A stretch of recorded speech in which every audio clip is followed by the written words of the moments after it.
Well, thank you all for attending our annual presidential lecture series. We've been doing this for what, 16 years now, so we're going strong. I want to thank Dr. Mason and political science in particular for helping arrange this and having a special guest this year. This year, the Department of Social Sciences and the Endowed Institute for Citizenship Studies are proud to host guest speaker Dr. Brook Poston of Stephen F. Austin State University in Texas. Dr. Poston will be speaking about the life and service of the nation's fifth chief executive, James Monroe. He served in office from 1817 to 1825, and he's considered to be the last of the founder presidents as well as the last of the Virginia dynasty presidents. I just want to give you a little bit of background before we get started about Dr. Poston. He earned his bachelor's degree in history at the University of Kansas, so we've got some Kansas roots here. He completed a law degree at the University of Kansas School of Law, and then he earned his PhD in history at Texas Christian University. He's an associate professor at Stephen F. Austin State University. He's been teaching there for over a decade. His teaching and research interests cover the American Revolution, the early American Republic, among other topics. Along with publishing some academic articles, he's also published a book on James Monroe. So we've got a James Monroe biographer here. He published that back in 2019. He's currently working on two other publications, I believe, two other studies. Finished one of them, so he's working on a couple of more book projects are on the way, dealing with the young American Republic and the Founding Fathers. During the first part of this evening, just to give you a sense of the format, which we've done in the past, which some of you might recall, around the first 40 to 45 minutes or so will be kind of a discussion led by Dr. Mason in the Political Science Department with Dr. Poston. And then the remaining 15 to 20 minutes or so, or if we need a few extra minutes, we can open up for comments and questions from the audience. And finally, before we start, just a friendly reminder to turn off your cell phones, your mobile phones. Also, for our students, Dr. Mason and myself, for our students, at the end of the event, we do have a sign-in sheet over in the corner over there. So please put your name and which class you're in with either of us or both of us. And you can do that at the end of tonight's event. And with that, I turn things over to Dr. Mason, Dr. Poston, and we'll get started.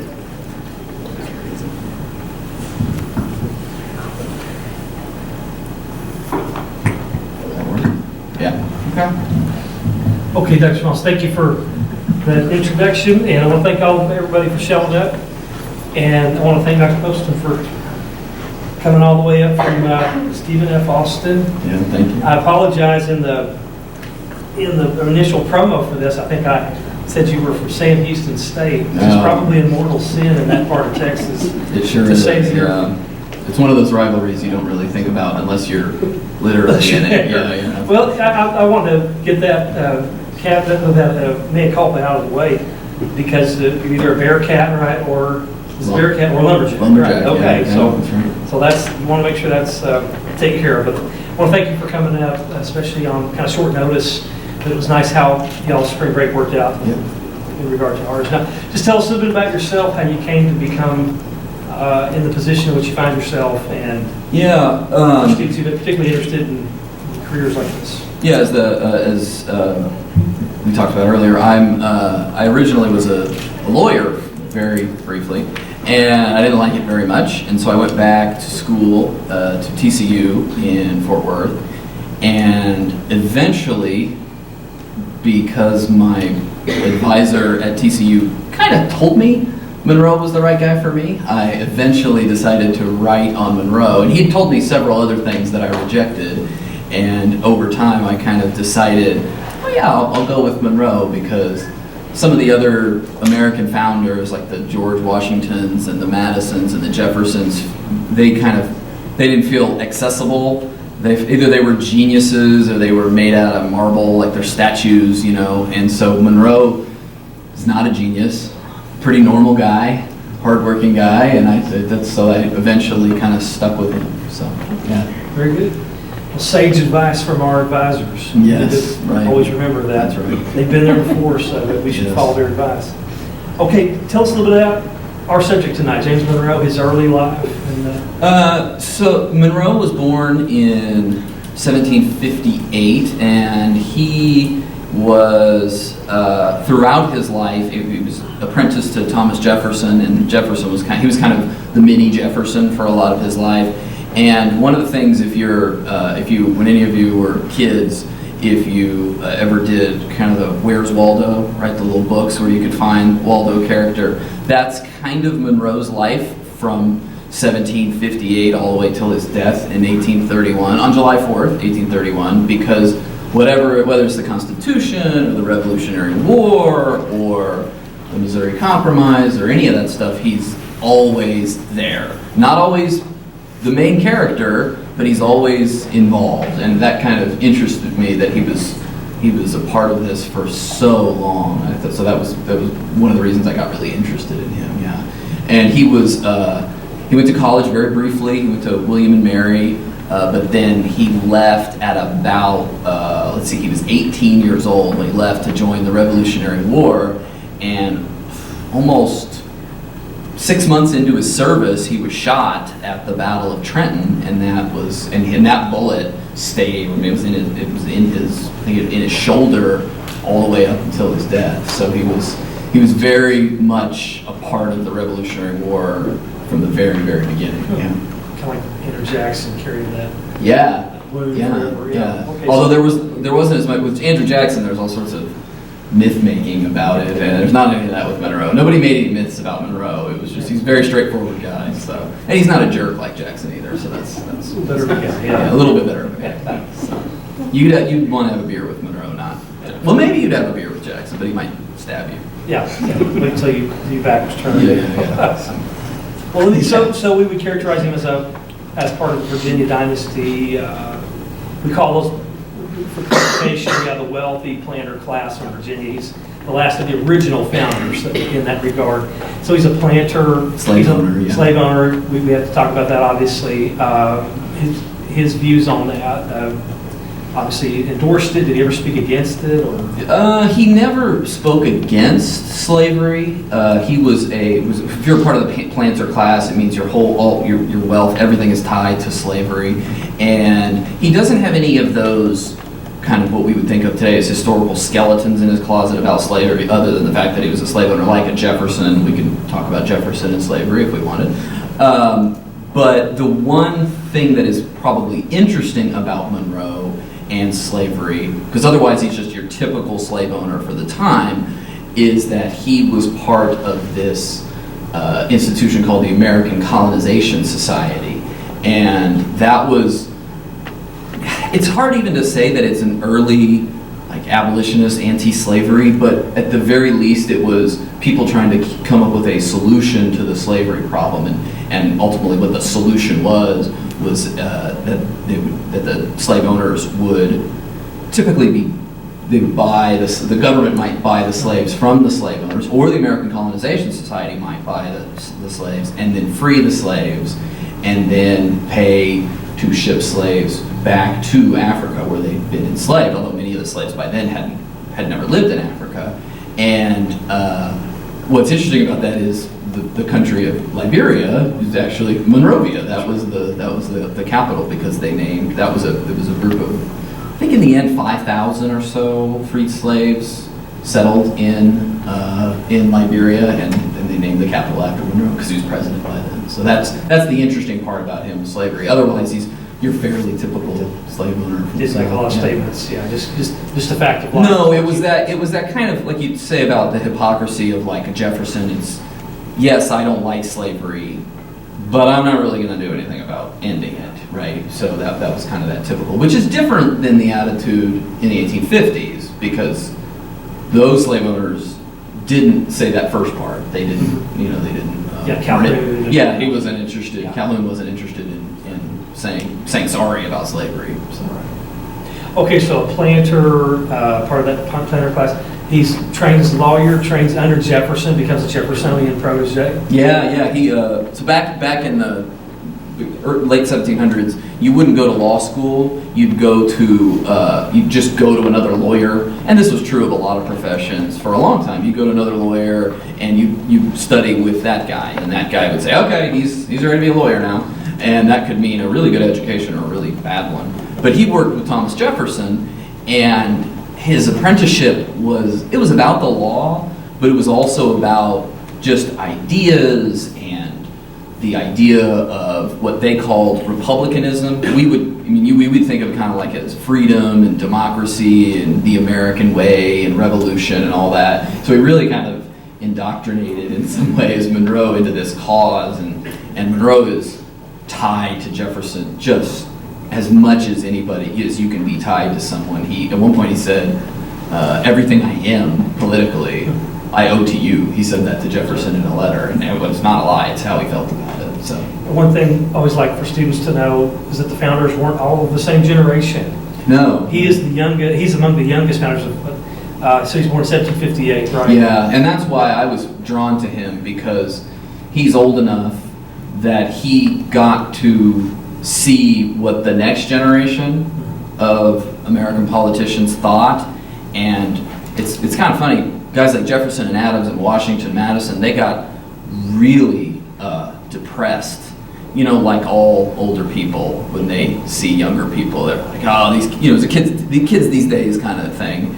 But Monroe wasn't. He stayed really positive and optimistic. Maybe that's because he wasn't as much of a genius as Monroe or of Madison, but he was so much more positive. So yeah, he was of a different generation. So he saw kind of a lot of the changes in the 1830s or 1820s and 1830s. Yeah. I think it's interesting to think about Franklin being born in 1706. He's among the oldest founders. And you have this guy born 52 years later. Yeah. So we always think of the founders as the founders, this silly notion that they're just monolithic and they're completely the same, but they're not. They're born at different times, at different interests, different backgrounds. What's Frank? You said 1706. Is that right? I believe that. Yeah. So that's yeah. You think about that 1706. If anybody's ever heard of the Salem witch trials, Yeah. that's like 20 years before that. Yeah. So they're burning witches, Right. And that's not something. Not burning. Actually, they didn't burn them. They hanged most of them. Yeah. But yeah, there's a lot of things that changed there in that time period. Right. So he represents that the youngest of the founders, and like you say, he gets to live well into the 19th century. Yeah. And it's interesting that you say he is more optimistic than the others. I know Jefferson was sort of pessimistic. And, Which is weird, because Jefferson was really optimistic. Yeah, he'd always been optimistic. Until he got old. Right. And then he got really Let's depressed. talk a little bit about that. This idea, so Monroe is a committed Jeffersonian, which for my classes, y'all should know this, right? What that means, right? Theoretically. Theoretically, right? And so that's the one view of what America should have been coming out of the Revolution. And there's the Federalist view, for lack of a better term. And so he adopts that Jeffersonian view. Any comments about that in terms of how that is he sort of in the 1830s when Jackson was taking over, the inheritor of that party? Is Monroe at that point seen as the godfather of the party? Or how would a Jeffersonian in 1831, when he dies, look at the party? Would they look at him as a look at Monroe? Monroe? Right? Yeah. It depends. There were folks like John Quincy Adams, his Secretary of State, and the next president after him, who really appreciated Monroe and wrote a biography about Monroe. And then there were folks like Jackson and Martin Van Buren, two future presidents, who were not. It's not that they disliked Monroe; they just didn't like that he kind of tried to meld these two political parties together, and they wanted parties to be really more divided. And Monroe had seen how bad that could be between Hamilton and Jefferson, if you've seen the play, and so he didn't like that, and he wanted to get rid of political parties forever. And he did for about 5 minutes, and then they came right back because, So we consider that probably his greatest, you say domestic achievement, or greatest achievement of all, that he tried to, and for a time, kind of consolidate the country under one. Yeah. When he ran for, borrowing though from the Federalists as well. Yeah, and he basically made it by 1820. Think about it, 200 years ago, right? That there were no political parties for a very brief time. He ran for re-election in 1820, and if you just think about our last election in 2020, nobody voted for anybody other than Monroe. Well, except for with one exception. Someone threw a vote to one other guy, but yeah. Just make it interesting. Yeah, just make it interesting. But it was basically unanimous. So won every state. Yeah. So. Which really, since Washington, Yeah, and the founders thought that was right. We don't need political parties. These are terrible. And I mean, I sympathize every 4 years. Yeah, so very much so. So that is a pretty good accomplishment for a guy that's not particularly the most well-known founder. Briefly. But able to unite the country under the air of good feeling and all of that we associate with him. Okay, a little bit about just the man. Going back to some personal things about him, religious sentiments. That's kind of an interesting issue with him. Yeah, you said you were going to ask me about that, and I got nervous. Now it's time for the hardball. In terms of religion, Monroe was the hardest. Probably someone who did faiths of all the presidents said that Monroe's the hardest guy to nail down on his religion. And he was born and he was baptized in Anglican, but he says almost nothing about religion. And so what you're doing mostly is just conjecture. Yeah, occasionally he would say something very generic like, to the Almighty or something, but no references to Christ, no references, typically no even references to God. It doesn't look Christian in the way we would kind of think about it. So that has, and we kind of talked about this before, that is, some people kind of say, okay, then he must have been a deist, which is not an atheist, but if you think of what a deist at that time, Enlightenment meant if you think about a watch, like think of God as a watchmaker, and he winds the watch, puts the watch down, and never touches it again. A lot of people say Jefferson might have been a deist, and Monroe, I don't know if that's the right thing to call him, but certainly he's really hard to peg when it comes to religion. So that's one of the interesting things about him, that he's not easily identified. Yeah. Of course, I suppose most of the founders are that way, even though they're all Anglicans to begin with, but they are all rather guarded about their... Yeah. Well, not Adams, but yeah, he's a little easy. Right, I guess Washington and Jefferson, really hard to... Well, yeah, all those Virginia guys, I think, yeah. Maybe that's part of the culture, too, that was just a personal matter, and also that they didn't want to assume a public persona. When you're in a position of authority and you feel like you're a civil magistrate, you're not trying to interfere with this really, really tenuous attempt to separate church and state. Yeah. Well, and such a unique experiment at that time, right? Yeah, and it's really so different than us today. I mean, before the American Revolution, they were giving tax dollars to support the Church of England, the Anglican Church there, and so it's a very hot. I mean, no, not that religion isn't a hot button issue today, but it was definitely something I think they tried to avoid. And to their credit, Madison and Jefferson worked to disestablish the Anglican Church of Virginia. Did Monroe ever make statements about that? I was curious. I think he supported it, but he would have been a little younger, because that's done in the 1770s, 80s, 90s. So yeah, I guess he was around, but I don't know that he was that involved to the point. I mean, Madison, my goodness, he's so involved with that. You're right, because it's during the Constitution, the convention. He's still an early figure. Yeah, ratification. That was something we talked about. It was interesting. He's the only president to vote against the Constitution. Yeah. Tell us a little bit about that. Yeah, Monroe, when the Constitution was written, first of all, Monroe was he wasn't given a place at the Constitutional Convention where they wrote the Constitution, so he's a little bitter about that.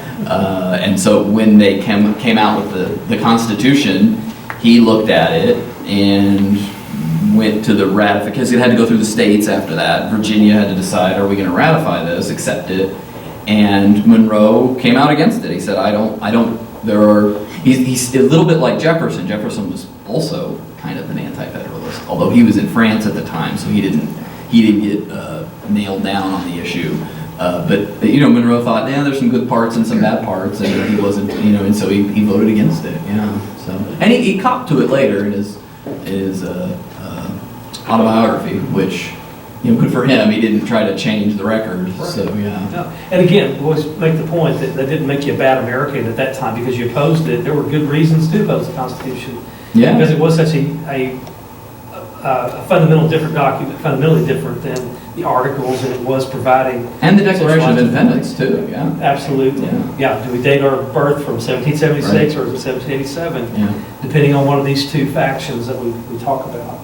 Okay, let's talk then about, we talked about kind of his greatest domestic achievement, which is this idea of kind of unifying the country, at least promoting the kind of Madisonian idea that we need to try to abolish factions or at least control them somehow, which is what Federalist Paper 10 is about, right? Students know all about that. Talk about that in class. What about his greatest foreign policy accomplishment? Well, that would be the only thing, if anybody had heard anything of Monroe, it would have been the Monroe Doctrine. So that would be his greatest foreign policy achievements, the Monroe Doctrine. And for those that don't know, the Monroe Doctrine was essentially a statement telling Europe to stay out of the Western Hemisphere. So stay out of, South America, Latin America. Don't bring your empires over here because we'll find that, I think, dangerous to our peace and safety. If you do that, we're going to take it as a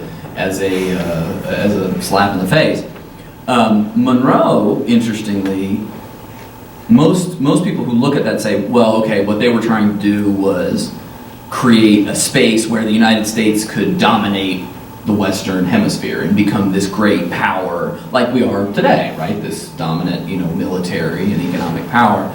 But Monroe was thinking about the revolution. I mean, we don't think about this today, but there are no republics, democracies when Monroe is first, part of the revolution. There are none. Everybody's a monarchy. Everybody has a king. They have nobles. It's nothing like what we see today. And I mean kings that have power, not Queen Elizabeth, right, or King Charles now, right?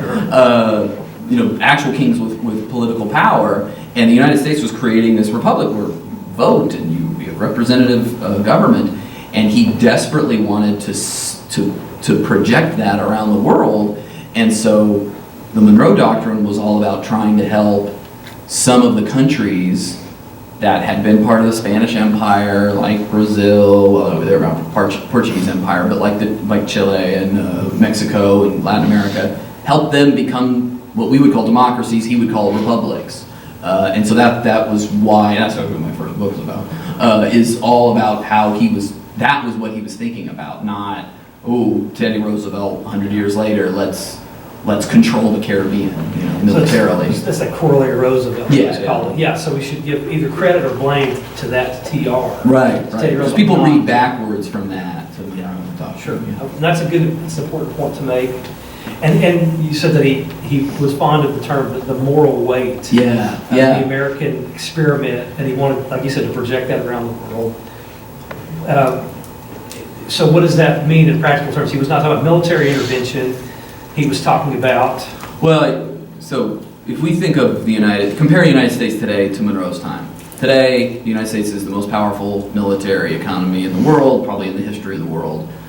In 1820, it's not. It's 30th, maybe. I mean, it's just not a great military power. So when he's talking about helping countries become democracies or republics, he doesn't mean we're going to march our militia in there and help them, or our 3 frigates, or whatever our Navy was at the time. He's talking about shouting from the rooftops how great Republican government is, and if you guys want to create a Republican government, we support you. Go, go, go, go, go, go, Republicanism. Go, go, go, revolution.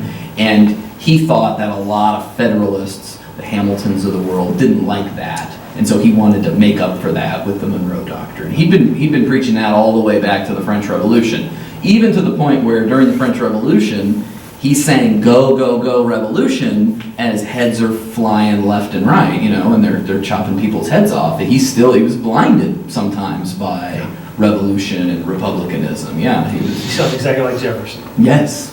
Well, that's right. Yeah. What was the quote that Jefferson had when he was trying to make excuses for the excesses of the French Revolution? He said, "You cannot expect a people who've been so long tyrannized to be, what was he saying? On the feather bed." Yeah, carried on the feather bed or something. So he was always saying, well, pay no attention to the man behind the curtain, all the violence. And they were. It was really a radical call to revolution. Yeah, and I think there's also another argument that Monroe didn't quite understand, even though he lived in Paris while this is during the terror, they really, I think they chopped 30,000 people's heads off in 1795, which is a lot to do when you don't have modern equipment, and it's a lot of executions. It's not quite Stalin, but it's a lot. Yeah. But so I don't know if he knew all of that all the time, but certainly it was kind of like, we got to go through this dangerous part to get to get to a Republican government. Now, by the time Napoleon shows up, he's got cold feet, just like Jefferson. Right. Yeah. It's a Jeffersonian influence. Absolutely. You can see him cheering from the sidelines. Yeah. Interactions with Congress. What's his management style? Is he a hands-on manager? Is he a delegator with his administration?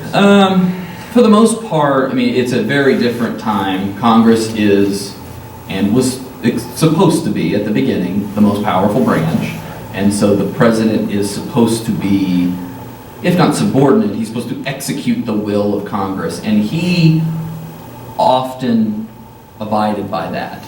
Occasionally, he would use his power of patronage, giving jobs to people and stuff like that, he did that during the Missouri Compromise. He would work behind the scenes, a little bit like sometimes, like people say, since we're close to my home state, Dwight Eisenhower did, kind of hidden hand kind of presidency. You can overstate that, but there's at least a couple books saying he kind of worked behind the scenes that way. Yeah. All presidents have to do that. Yeah, right. And he really had to do it, because if you look like you're, in 1820 or whenever he was president, if you look like you're, thwarting the will of Congress, it's not going to go well. Only Jackson can do that, right? Like Jackson's, it's a whole different story with Jackson. So. Yeah, some presidents get away with more than others. Yes, they do. They're easier to rehab. Yeah. I always like this, whenever we have our conference here every year, we always like to try to find a connection, particularly with these early presidents with Oklahoma, which isn't always easy. But at the time of Monroe's presidency, the Red River represents the far southwestern part of the United States.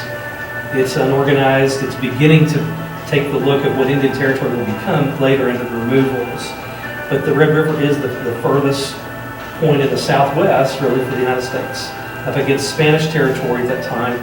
And we do actually have one military post here that he would have been familiar with, which was Fort Gibson. In 1824 it's established. So Monroe would have actually seen on a map Oklahoma, and he wouldn't know it as Oklahoma, but he would know it as that far southwestern military department of the U.S. territories or something. Yeah. Fort Gibson is established in 1824. Fort Smith is founded in 1817 on the Arkansas River in extreme western Arkansas under his presidency, I suppose. So we do have actually some ties to a president even back that far. Of course, Jefferson in 1803 with the Louisiana Purchase. Right. But probably Monroe is the first one that has a real tangible connection to the United States, and one that lasts, because that post actually lasts up through the Civil War. So presidents would have been familiar with it. he was real interested in, he's the one who negotiates the Louisiana Purchase. So he was very interested in the western, part of the United States. He was really probably not quite as interested as John Quincy Adams in terms of expanding westward, but it was something that he really cared about. Yeah. And that was a key element of the Jeffersonian thought, was that republicanism required not only, in contravention of the common theme at the time, was that republics could only occupy a small space. Yeah. That if they got too large, they would fall apart. But in opposition to that, he and Jefferson and Madison taught that no, republics needed to be large. Yeah. They needed to have many subdivisions like states. Right. To maintain the power and prevent centralization. But so he really promoted that again, this expansion of the country. But it's interesting, correct me if I'm wrong, he presides over a time where there is no, at least with foreign nations, there's no land grabbing as there is under Polk. There are no major acquisitions as there were under Jefferson.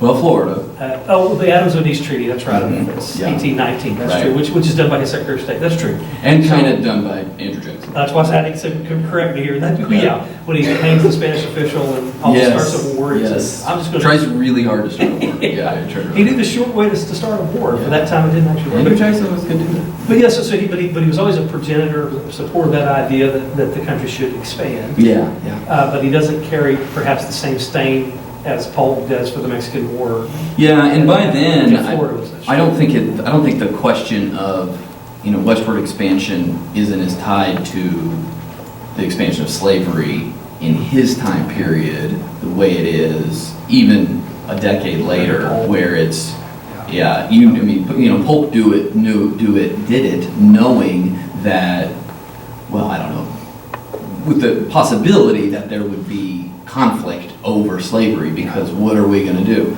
Monroe saw, in the first state that comes into the Union is Missouri, which of course I'm from Kansas, so boo, Missouri. Missouri comes into the Union, and he saw as Jefferson said, when Missouri came into the Union, the fight over whether it should be slave or free. Jefferson called it a fire bell in the night, meaning, oh my gosh, this is terrifying, So Monroe saw that, helped work for the compromise, and after that, he did a whole lot of hands off when it came to acquisition of new territory, because it was. Right before that was Florida. So. And then negotiated Maine, right, to become a state, right? Yes, that's how you get. And that's the deal from then on out. Always until Texas messes it up. So like they do.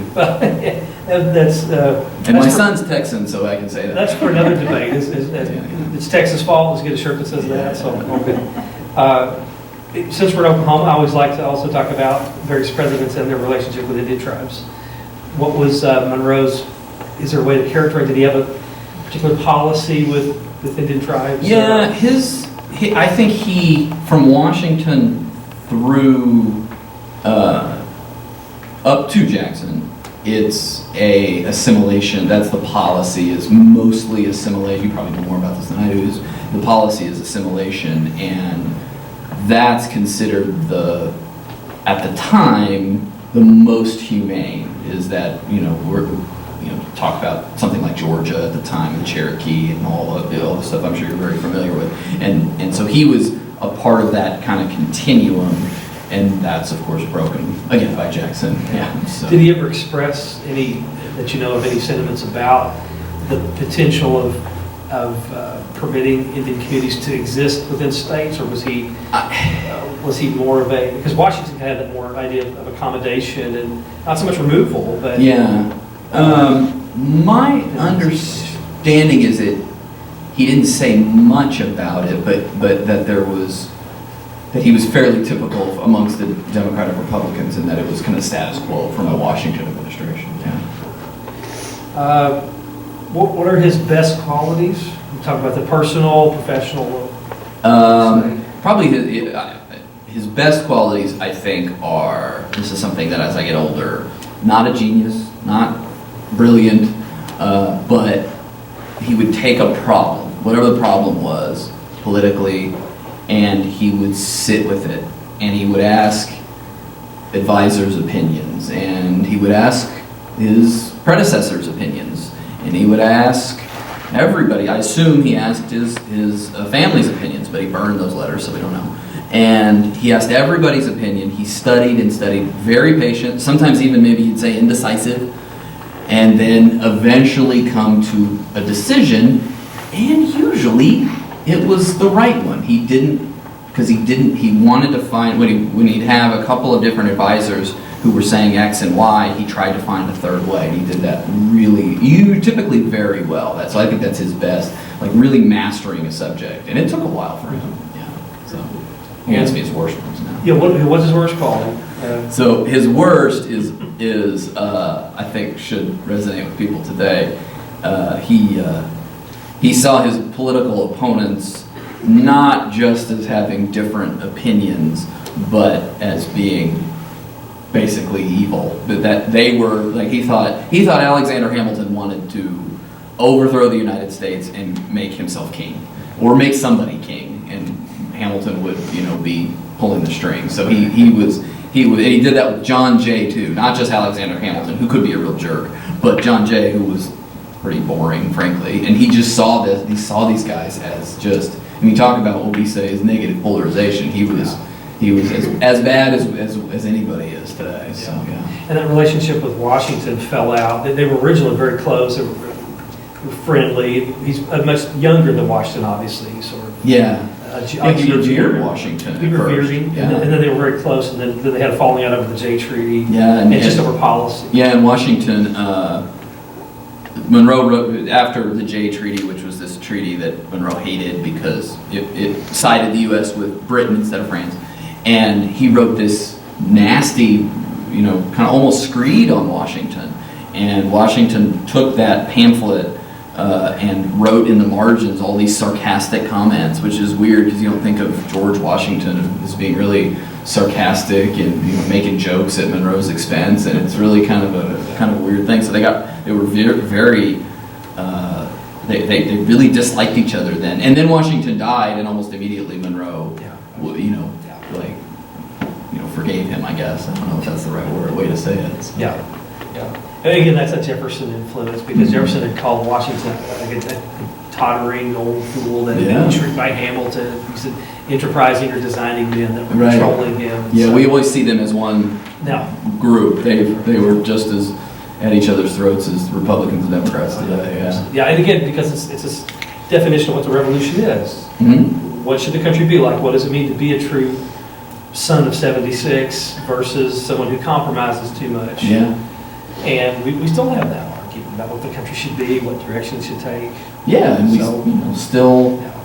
And as you said, that 1820 election was so good, and then 1824 was so acrimonious between Jackson and John Quincy Adams. We go right back to party politics. Mm-hmm. Anything just as bitter today was back then, if not more so. Oh, absolutely. Yeah, that. Whenever I teach about the elections of 1824 and 1828, I say, this is as bad. I mean, one of the presidential candidates basically thought that his opponents killed his wife. Yeah. I mean, that's pretty mean-spirited. Right. At one point, they called John Quincy Adams a pimp. Right. Right. What are we talking about? The Tsar of Russia. Yeah, the Tsar of Russia. And not the cool kind. Like actual. Yeah, real slimy good. Yeah. So, one more question. We'll ask our learned scholar one more question. What is the one thing you've learned about about Monroe that you don't think is commonly known, or that you think is interesting that people should know? Well, about it? this answer's changed over time, but now after the Hamilton musical, it is that in 1797, Monroe and Hamilton came about this close to having a duel, and then the only way it was averted, they were about to shoot each other. In fact, Monroe, Hamilton called him a scoundrel, which is way worse then than it is now. And then Monroe said, "All right, get your pistols."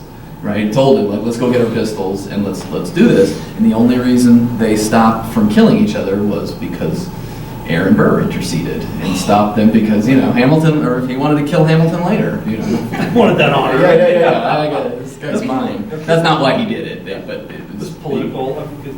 Yeah, well, at that point, Burr's a New York politician, and so they have some connections, so they stopped the duel from happening. And he's only the third president to die on the 4th of July. Yes. Right? 55th anniversary. Yeah. Jefferson and Monroe. Interesting that he would die on the anniversary of his mentor. Yeah, and Madison. So it's Jefferson, Adams, and then Monroe later, and which is the funny part, because Monroe's even overshadowed by Jefferson on the day he dies, because he died on the same day as Jefferson. So. Always in the shadow. Did I say Madison? I meant Monroe. Always in the shadow of your teacher. Maybe that's the way it should be. That's right. Maybe. No student is greater than his master, right? The old saying. So. Yes. Okay. All right. Well, that's a good way to wrap up our formal discussion here, guys. Any questions?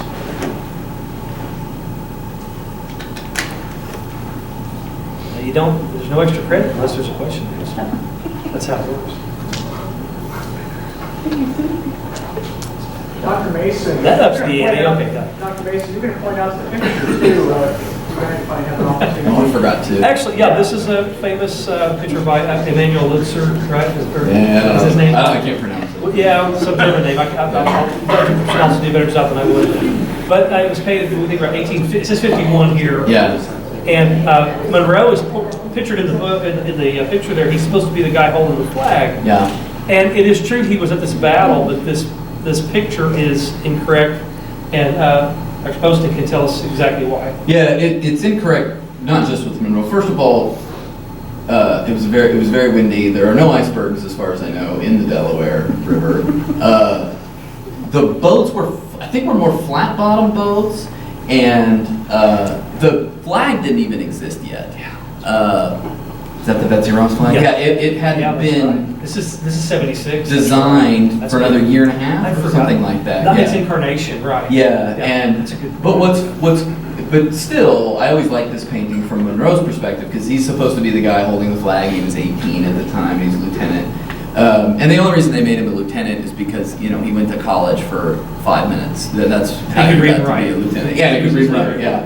But if you look at all of the characters, the guy in the front has the kind of raccoon skin hat. The guy right below him has a I think a Scottish, what are those called, Balmora, or something like that. The guy in the red some people say that's supposed to be a French person fighting, or it's a woman who's, like the Molly Pitcher kind of, someone who's dressed up.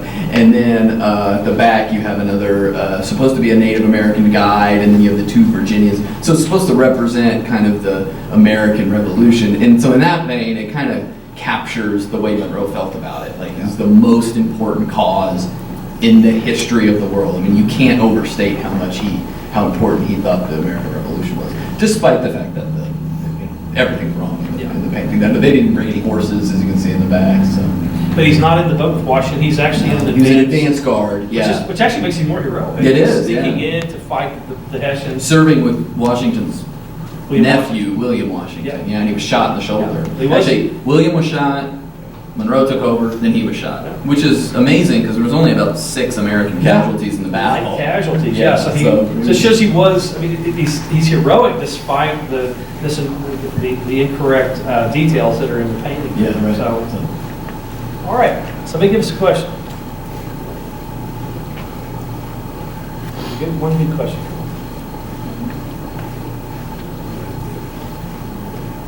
Yes, sir. Is there any other foreign policy he had other than the Monroe Doctrine? Probably the other biggest one, I probably should have mentioned this long-term may be more important, is there's a treaty called the Rush, I don't know how you pronounce the guy's name, it's B-A-G-O-T, Bagot, he's English, so it's probably not Bagot. So.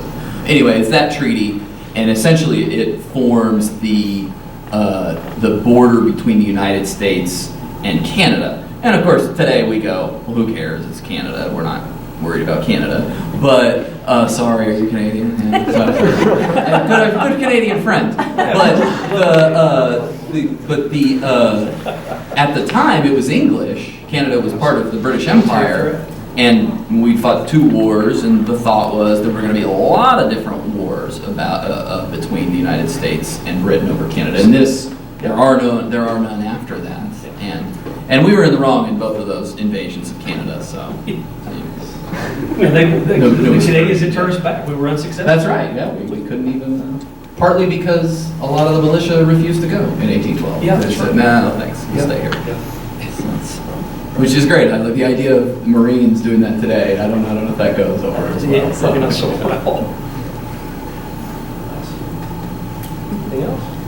I can end on one thing, that my son's too chicken to ask the question, so. Yeah. He was supposed to ask me about, okay, what's the fun fact about, one other fun fact about Monroe, and that is that he just about beat his Secretary of the Treasury over the head with his cane while the two were in a And who was cabinet that? meeting. William Crawford, who had just had a stroke. Yeah. Exactly, he had a stroke in the 1824 election. Yeah. He He got so mad at him, he picked up the tongs by the fire, and Monroe was 65 years old or something at the time. He was ready to clock him.